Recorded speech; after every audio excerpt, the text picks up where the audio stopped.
So how do you defeat a highly advanced machine learning enemy that literally tracks your every move? Right. An enemy that can perfectly mimic your troops' voices over the radio. Yeah, exactly. And, hunts your electromagnetic footprint across miles and miles of terrain. I mean, you don't do it with bigger guns. You do it by weaponizing 80s synth pop Yeah. oxymorons and a dozen car batteries. It sounds completely absurd, but it's brilliant. It really is. We are jumping straight into a custom-tailored deep dive today, Fun. focusing on this archived narrative file. It's titled The Killbot Diversion, and it was discovered in March of 2026, but it details a series of these terrifying, incredibly high-stakes events from April 11th, 1994. Yeah, and it's honestly one of the most remarkable documents I've ever analyzed because it places you right in the middle of a literal fight for human survival. Yeah. But what makes it so compelling isn't the gunfire or the explosions. It's a masterclass in lateral thinking.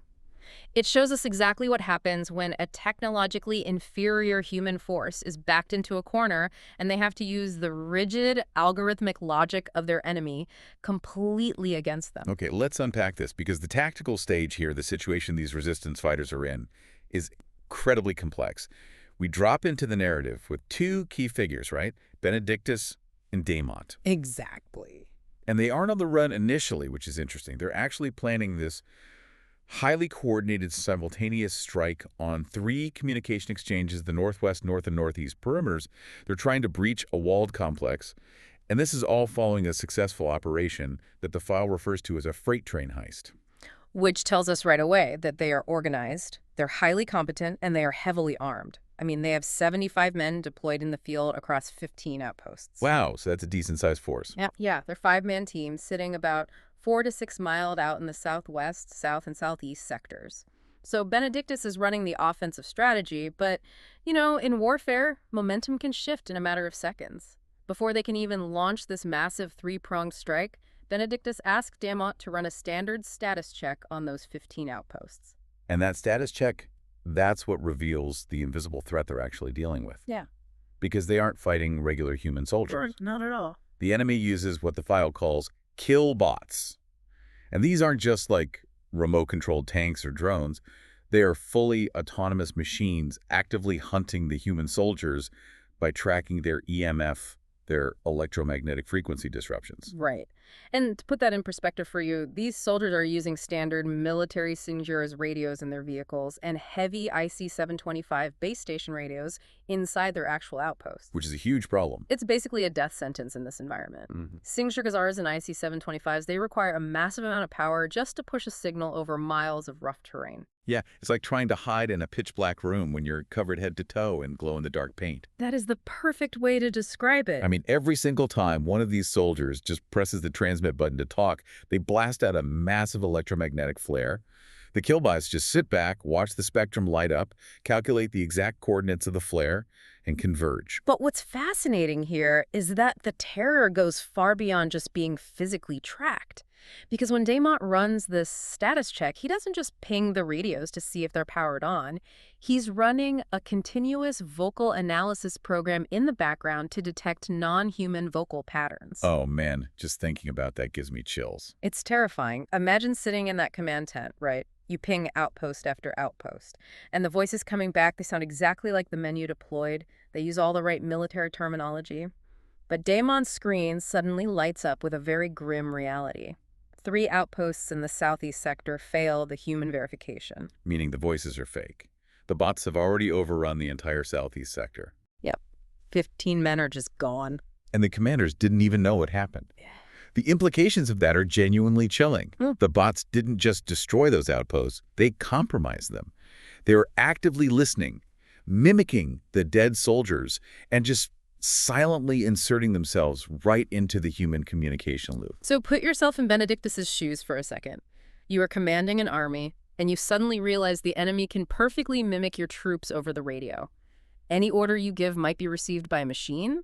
Any confirmation you hear back might just be a digital ghost of a dead soldier. How do you even verify who is real at that point? Exactly. If the enemy sounds exactly like your friend, you have a massive, massive problem. Right. So the commanders, Benedictus, Damont, and Captain Monroe, they had to figure out exactly who is still alive and actually human before they can even issue evacuation orders. And this is where Captain Monroe initiates what has to be, I mean, the most bizarre radio drill in military history. Oh, absolutely. He creates this impromptu authentication protocol that just completely abandons standard military operating procedure. Because standard passwords or ciphers, utterly useless here. Because if you use a daily passcode, the machine just records it from the men it already killed and simply repeats it back to you. Right, so Monroe realizes he has to test for something a machine cannot mimic, which is human absurdity. Yeah. He gets on the radio and announces to the outpost that this is a solemn occasion and they need to wear black attire. And then he warns them that they have 3 foxes in the Oriental henhouse, which is his deeply coded way of telling the surviving men that 3 stations are compromised by the bots. Which is wild on its own. It is. Yeah. But then he tells them to play musical chairs and that the next game is a round of drunk pole vaulting. It sounds like complete nonsense. I mean, it is nonsense, but it's a brilliant form of linguistic camouflage. Because the machine listening to that transmission is desperately trying to parse the tactical value of drunk pole vaulting in the middle of a literal war zone. Right. And if they get tired, Monroe adds, they should rest while standing. He then commands the odd-numbered stations to pole in first, followed by the evens. Here's where it gets really interesting, though, because the responses are what really blew my mind. When the outposts actually start checking in, the passphrases they use are oxymorons. Yes. The challenge is partly cloudy, and the response is partly sunny. Half empty, answered by half full. Anything's possible, met with not likely. Right. Now let me push back on this strategy for just a second. Okay, sure. If you are sitting in a vulnerable outpost with killbots actively closing in on your position, wouldn't a highly encrypted, rolling alphanumeric code be infinitely safer than hoping your totally stressed out squad understands a joke about partly cloudy skies? See, it definitely feels like a massive risk to rely on wordplay during a bloodbath. I get that. But consider the alternative here. An alphanumeric code is just math. Okay. Yeah. A highly advanced machine learning killbot is entirely built on algorithms.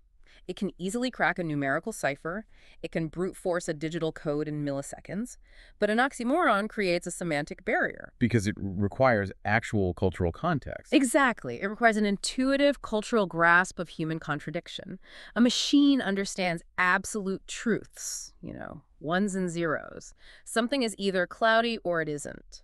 An AI logic tree fundamentally struggles with the concept of a glass being simultaneously half empty and half full, or the inherent physical contradiction of resting while standing. So it essentially just crashes their logic loop. Exactly.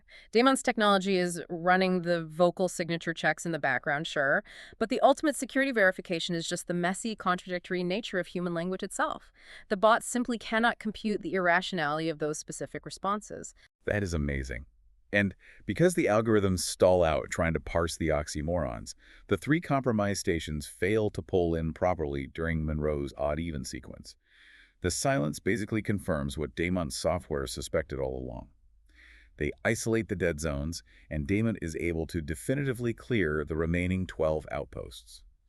So 60 men are verified human. Which is a huge relief, but only for about 5 seconds. Right, because the moment those 60 men powered up their big IC-725 radios to answer the oxymoron drill, they created fresh EMF signatures. The bots now know exactly where they are. Yeah, the clock is ticking faster than ever. Now, Benedictus has to evacuate these 60 surviving men, but how do you broadcast a detailed evacuation order, like where to go, what frequency to tune to, when exactly to move, without the bots immediately decoding the transmission and converging on the moving troops? You hide the command in plain sight. You disguise it as irrelevant, low-value noise that the machine's sorting algorithm will just ignore. So Benedictus turns to Monroe and asks if he remembers the 80s synth-pop band Devo. Which is such a weird pivot in a war room. Seriously. He specifically asks about their appearance in the movie Dr. Detroit. And Captain Monroe, he just completely leans into the performance. He gets on the radio and transforms into DJ Monroe. Oh, he adopts this whole faux enthusiastic old-school radio DJ persona. Yeah. He tells his freaky, tweaky children out in the field to take a necessary break and enjoy a song. But buried inside this ridiculous DJ banter are incredibly precise, perfectly timed instructions. He tells them to listen for an 11.6-second ticking sound to begin the transmission, followed by a 3-minute and 16.6-second switch up to usher in the millennium. And those numbers are absolutely not random. It's a synchronized frequency scramble. You have to remember, this is 1994 tech. You don't just push a digital button to encrypt your comms. These men have to physically turn the dials to a new frequency. Right. So the Devo song acts as this continuous auditory mask. The specific timings dictate exactly when the men need to switch their smaller, portable ICOM radio units to the new channel, turn them off, pack their gear, and go mobile. And for over 10 agonizing minutes, there is total radio silence in the command tent. I mean, Benedictus and Damont just have to sit there, staring at a map, basically just hoping the men understood that the whole DJ banter was actually a tactical retreat order. The tension must have been unbearable. When the 12 surviving crews finally pull back on the new, secure frequency with just a simple ready, the relief is palpable in the file. But Benedictus, he doesn't let them celebrate. He issues the evacuation orders, and they are incredibly strict. Move slow. Staggered formations, absolutely no convoys, and mandatory 15-minute check-ins. But there's one specific order he gives that honestly stopped me in my tracks. Yeah, the order regarding the civilian populace. Yes.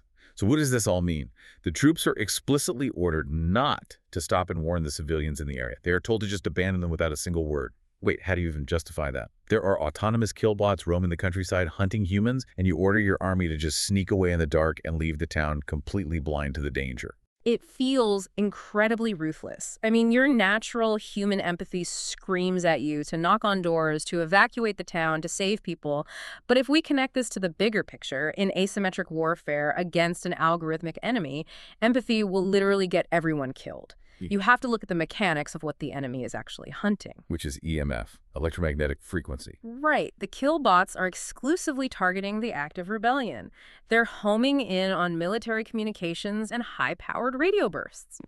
If the troops stop to warn civilians, what happens? Panic. Exactly. People panic. They jump in their cars, they start using radios, they cluster together, and the troops would inevitably have to use their own comms to coordinate the civilian evacuation. Oh, I see. So by trying to warn them, you actually generate a massive wave of EMF spikes right in the very middle of a heavily populated area. You essentially paint a giant glowing target on the civilians. Warning them would draw the killbots directly into the town. By forcing his men to move silently, slowly, and staggering their lines away from the populace, Benedictus is actively drawing the threat away from the town. The brutal paradox here is that remaining cold and silent is practically the absolute best tactical way to shield the general populace from an EMF hunting machine. Man, that is heavy. You have to entirely suppress your own humanity to make a call like that, all to save the very people you are actively ignoring. But even moving slowly, those 60 men are still highly vulnerable to detection by the central and southern sector bots, and Benedictus is on a ticking clock. The file notes they have less than 4 hours before the main command camp itself will have to evacuate. Yeah, time is running out. He needs a decoy to buy the moving troops, and his own camp time to escape.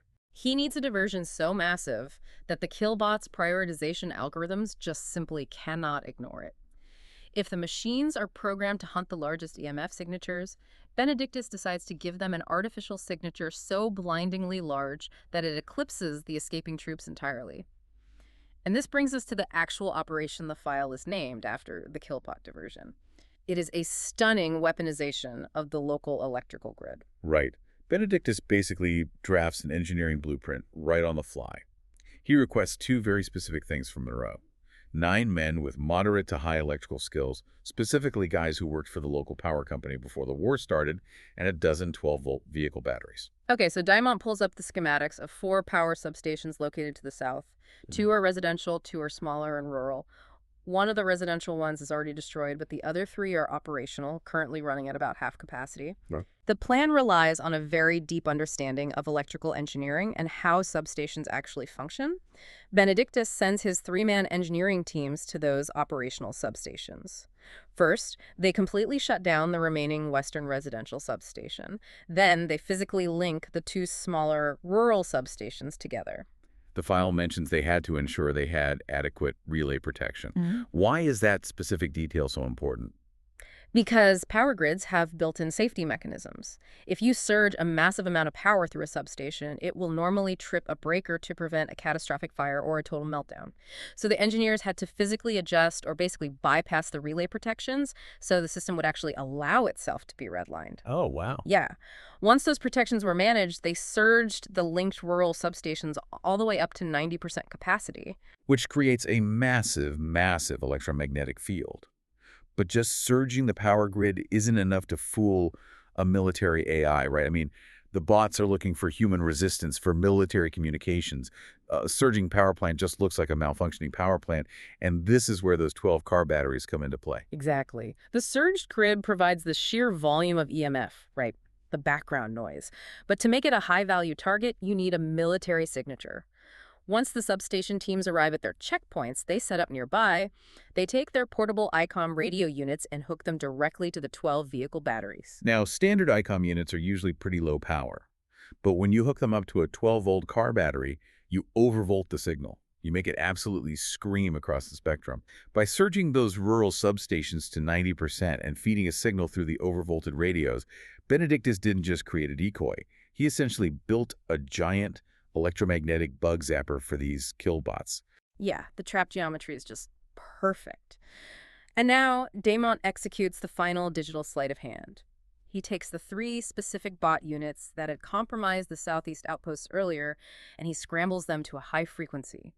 He literally commands the machines to monitor the old low frequency that the humans were using before the whole Devo maneuver. And what does he play on that old frequency?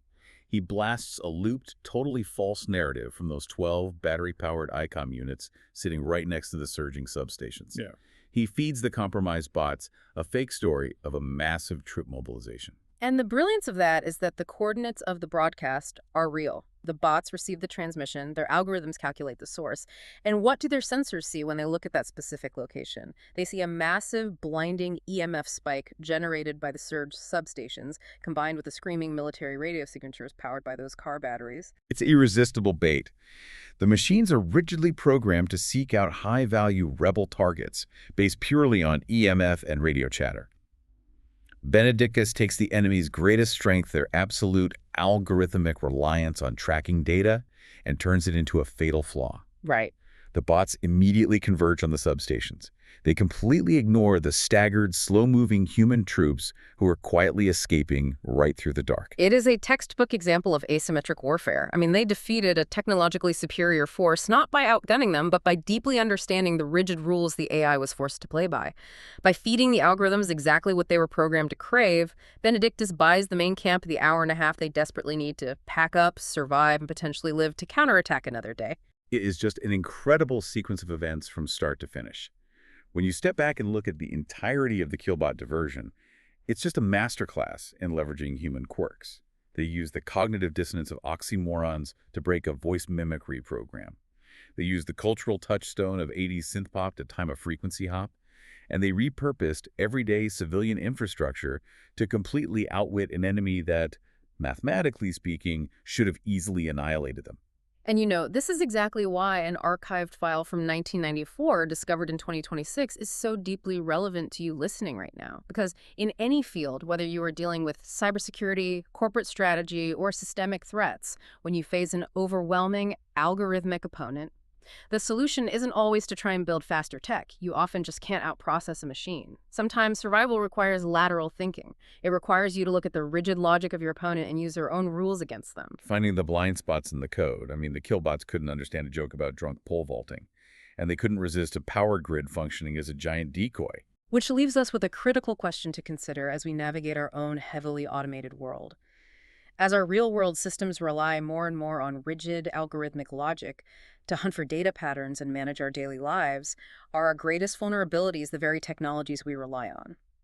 Or will our ultimate defense always be the unpredictable, messy nature of human irrationality, our music, our oxymorons, and our unique ability to deceive? That is a phenomenal thought to leave on. The idea that our humanity, with all its beautiful contradictions and messiness, is actually our greatest armor. Thank you so much for joining us on this deep dive. Keep questioning the systems around you, and we'll catch you next time.